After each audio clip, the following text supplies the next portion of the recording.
Nesse vídeo, eu vou falar para você sobre transições da criança, desmame, desfraude, adaptação escolar. Se você é mãe, pai, educador, sabe dos desafios desse processo e como a gente pode procurar recursos e maneiras de lidar com isso para encorajar a autonomia e a participação da criança. No final do vídeo eu vou contar o processo de desmame dos meus filhos e como a gente descobriu um caminho único e que deu certo.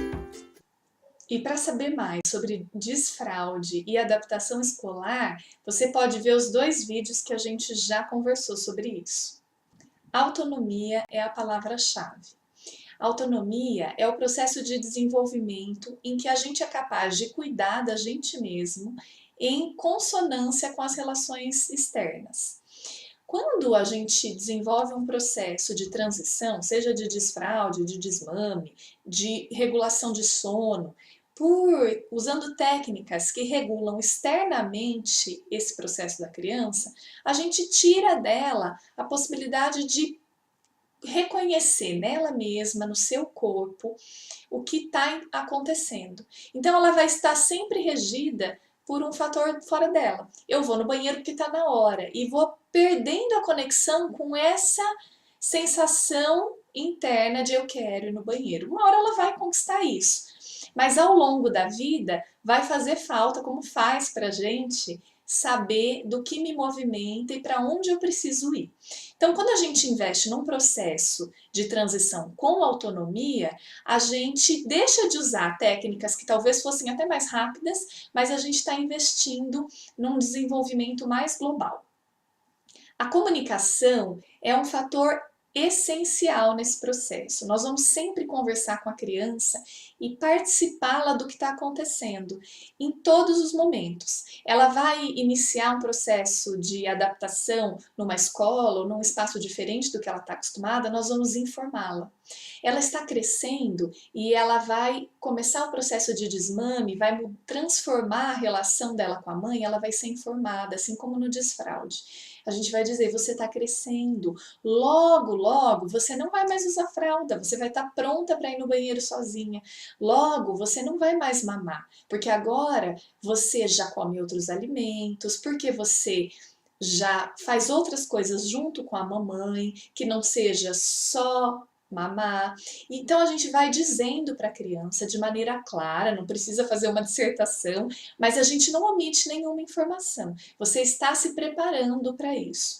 Só de esclarecer, né, colocar, verbalizar essa etapa, isso já vai tornando a criança mais participativa e ativa nesse processo. E nós vamos fazer essa comunicação baseada na observação. Por que está chegando essa hora de transição? Eu estou lendo os sinais que a criança está me dando? O que ela está me mostrando que evidencia que ela está madura para uma transição? Por que ela está pronta para desfraldar? Porque ela quer tirar a fralda? Isso é uma etapa. Porque ela diz xixi e cocô? Isso é um ponto, mas não quer dizer que no dia seguinte ela está pronta para tirar a fralda. Porque ela está crescendo? Porque a mãe está cansada? Isso é um motivo de desmame também.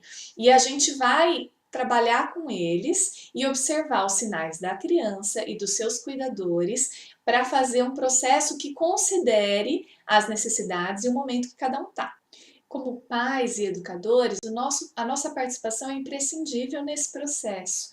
Então, a gente assume a nossa autoridade diante da criança como um adulto que vai caminhar junto com ela nesse momento. E nós podemos, sim, oferecer ela ir ao banheiro, dizer a ela, quando a criança vai para um ambiente novo, por exemplo, numa adaptação escolar, a gente esclarece antes, você vai para um lugar onde eu não vou estar, onde você vai ser cuidada por pessoas que trabalham com isso, a sua fralda vai ser trocada lá, se você se machucar, quem vai cuidar de você será a sua professora. Então, a gente vai situando a criança nesse processo e ela vai sentindo segurança para lidar com isso, porque o adulto, que é a sua referência de segurança e proteção, está ali sustentando e dando para ela essa confiança. E aí eu vou contar como foi o processo de desmame da Alice e do Caetano. Eu amamentei eles no peito. A Alice mamou até 1 ano e 8 meses, o Caetano até 2 anos e 4 meses. E eu, no final dos dois movimentos, eu já me sentia cansada, eu já não estava curtindo muito aquilo. Eu pensava, seria tão bom se a gente pudesse sentar e ler uma história, né? Sem ter o mamar o tempo todo. Então esse era um sinal para mim de que a amamentação já tinha chegado num limite. Ao mesmo tempo, eles já comiam, cresceram e já tinham aprendido a dormir sem mamar. Então essa é uma etapa. Se o seu filho dorme só mamando, junto com você, você propõe para ele: olha, você está crescendo, logo você vai deixar de mamar. Vamos fazer o seguinte, que tal a gente na hora de dormir à tarde, né, ou antes de dormir, a gente fazer outra coisa que não seja mamar. E aí ele vai aprender a ouvir história, a ficar no colo, né? Nesses momentos, o pai, né, ou um parceiro, uma avó que não amamente ajuda bastante. Bom, e aí quando chegou esse momento, eu fui perguntando, então de tempos em tempos eu perguntava: olha, você já cresceu, agora a gente faz outras coisas, você come, você não é mais um bebê, você já anda, você conversa, você tá pronto para parar de mamar durante o dia? Né? E sim, tô. Antes de vir essa pergunta, vinham essas conversas de que o processo de crescimento estava acontecendo. E assim, com a minha filha, isso foi acontecendo até que ela só tinha as mamadas da noite, da madrugada. E um dia eu perguntei: filha, você tá pronta? E ela falou: não. Eu não esperava que ela ia dizer não, né? Na verdade, eu não tinha preparado formalmente nenhum script, assim. E aí, na hora, o que me veio foi: então vamos fazer o seguinte, você vai mamar mais 7 dias, mais 7 noites, e depois disso você para de mamar, tudo bem? Tudo bem. E aí, esse número foi, assim, foi a ideia que me veio na hora, uma inspiração. Não, não é que você tem que fazer isso, mas foi um acordo que a gente fez num processo de despedida, tanto para mim quanto para ela. E todas as noites, então, antes de dormir, eu dizia: olha, hoje faltam 7 noites, hoje faltam 6 noites, a gente está se despedindo, e assim foi. Na última noite, você fala: meu Deus, o que eu tô fazendo? Que loucura é essa, né? A gente ainda estava fora de casa, a chance dela dormir no carro voltando era grande, ela não dormiu. E aí a gente conversou na última noite antes dela dormir. E aí ela falou: tá bom, né? Se despediu e foi a última noite. Na noite seguinte, eu estava meio angustiada de como que isso ia acontecer. A gente ainda encontrou à noite, foi na casa de uns amigos, ela viu um bebê de 2 meses mamando e ela dizia: ele é bebê, ele ainda mama. Pois é. Nunca mais ela pediu para mamar. Ela, às vezes, acordava à noite, queria colo, às vezes ela pedia banana. A gente começou uma fase das bananas da madrugada, né? Porque essa sensação, eu acho, né, de o estômago cheio durante a noite. Então, foi um período de 1 mês, 2, assim, que se ela sentia algum desconforto, ela pedia uma banana, comia, e foi assim, muito tranquilo. É lógico que esses 7 dias, eles só marcam um processo que já vinha acontecendo, especialmente para mim, mas que eu fui informando ela e construindo com ela esse momento. 5 anos depois eu tive o Caetano, e aí quando ele estava por volta dos seus 2 anos, ela já tinha 7, a gente conversava sobre também, o Caetano tá crescendo, né? Ele já era maior que ela e ainda mamava. E ele ainda não dava sinal de que estava tudo bem para ele parar de mamar. Eu só ia dizendo, ele tinha um sono muito leve, então a gente foi aprendendo a dormir sem o mamar, a ter um outro recurso se acordasse à noite, né? Isso foi acontecendo assim. Um dia, o pai falou para ele: Caetano, agora você já tá grande, você não vai mais mamar, né? E a Alice do lado disse: então vou fazer assim, você vai mamar mais 7 noites e aí depois disso você para de mamar, tá bom? Aí ele falou: tá bom. E eu fiquei assistindo aquilo. Ela ainda desenhou 7 estrelinhas na mão dele, 3 numa mão, 4 na outra. Ela falou: toda noite eu pinto a estrelinha para você saber que já tá chegando. Claro que na segunda noite não tinha mais estrela, a gente foi contando. No meio desses dias, talvez depois de 3 ou 4 dias, ele ficou muito doente. Sinusite, tudo mais. Eu falei: chega, deixa um pouquinho isso, né? Acordava muito à noite, não me preocupei mais com isso.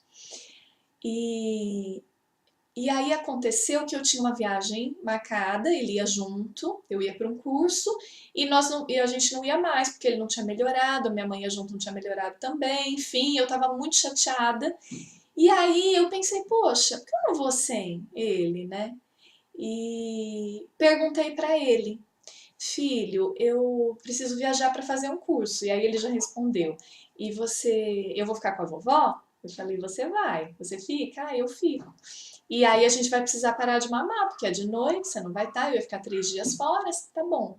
Ele de noite, antes de dormir, despediu, deu um beijo nos 2 mamás e mamou pela última vez. Eu viajei no outro dia e concluíram-se os 7 dias nessa última noite, que a Alice havia dito antes, mas de uma maneira assim, super natural. Ele ficou muito bem, nunca mais ele pediu para mamar acordando à noite. Esses 3 dias foram assim, e ele sentia falta, assim. Então o que acontecia? Na hora de dormir, até hoje, ele passa a mão no mamar, às vezes ele tem uma saudade, quer ver se não tem nenhum leitinho, mas o processo em si de desvinculação da amamentação e da relação entre eu e ele aconteceu assim. Isso não quer dizer que você tem que fazer desse jeito, mas quer dizer que a gente pode inventar, a gente não precisa passar pimenta, a gente não precisa, né? O que a gente precisa é reconhecer a necessidade, isso é verdadeiro para mim, e a criança já está pronta para isso, porque muitas vezes a mãe está cansada e a criança ainda não está pronta, a criança ainda é pequena, ainda está no momento de amamentação exclusiva. Então o que a gente vai olhar é o que essa mãe precisa, qual é o motivo desse cansaço extremo que não está permitindo que isso flua bem. Aí é outro ponto. Então a gente vai saber ver quando isso é uma necessidade da mãe, uma observação da mãe que condiz com a maturidade da criança. E aí a gente pode começar esse processo à sua maneira. Às vezes ele não precisa acontecer tão didaticamente, igual foi aqui, né? Mas de uma maneira em que isso se desenrole e finalize de uma maneira tranquila para as duas partes, para o bebê e para a mãe.